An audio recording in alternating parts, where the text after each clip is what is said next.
In this video, I'm going to talk about how to edge band the exposed edges of plywood. So edge banding or applying edge banding to plywood is used typically in cabinet making for like shelving, or even if you're doing Euro style cabinets that are frameless where the edges are going to be exposed.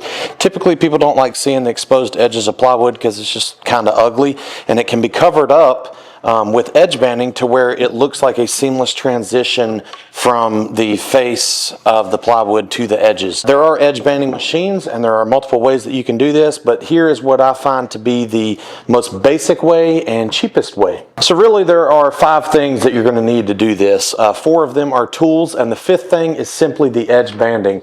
This is pre-glued edge banding that you can buy a lot of places online, some woodworking stores, as well as just Amazon.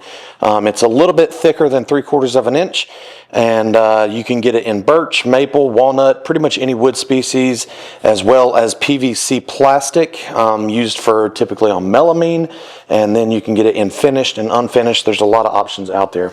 But make sure for this method that you are getting the pre-glued version, not the fuzzy back version. The remaining 4 things are all tools. One of them is a common household item, just simply an iron, which you can get for $15 on Amazon. I will link all of these tools in the video description where you can get them for yourself off of Amazon if you wish. The next one is a banding trimmer. This is designed to trim the outside edges of the edge banding, which I will demonstrate shortly. This is an end trimmer, and then this is just a rubber wheel roller. So the first thing we're going to do is take our roll of edge banding and just roughly measure how much edge banding you need to do the edge of the plywood, and just add maybe an inch or so. Regular scissors will cut this stuff fairly easily. The way I would recommend doing this, you're going to have 4 sides to edge band if you're doing all 4 sides. If you're just doing it for a shelf or something, you might only need to do one side, but in this case I'm doing all 4 sides. So scissors to cut that to length. The method of which I do this, I recommend doing 2 sides first and then do the other 2 sides instead of going around and doing each side in order.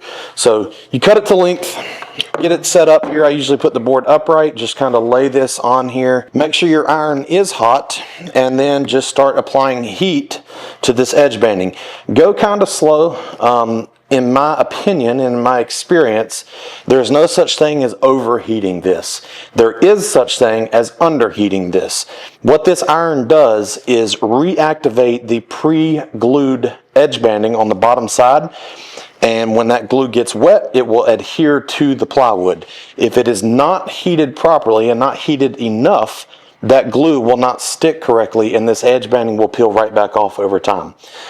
If it gets so hot, if it gets too hot, so to speak, the only thing that would happen is that the glue would melt into the fibers of the wood, which is kind of what you want anyway. So make sure the iron's hot and give it a good heating on this to activate that glue and get everything to stick down nicely. The next thing that I do is take the rubber wheel roller and just kind of push pretty good and just roll it in. This is not totally necessary because the pressure that you apply with that iron is pushing this in as it's heating the glue, but I find this just kind of gives it an extra adhesion, if you will. The next thing I'm gonna do is move to the edge, the end edge trimmer, and this thing sits perfectly flat on this face as well as up against this face.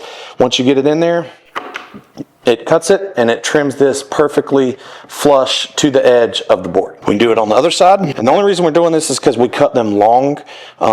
This is much easier to have overhang and cut them to the exact width rather than trying to measure exactly and then you come up short on one end. This has a little bit of a lip on it. It's not perfectly flush to the outside edges of the plywood. That's where the edge trimmer comes in.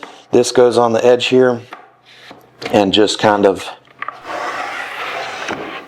trims off that little bit that is on the outside edges. So now your edge banding is complete.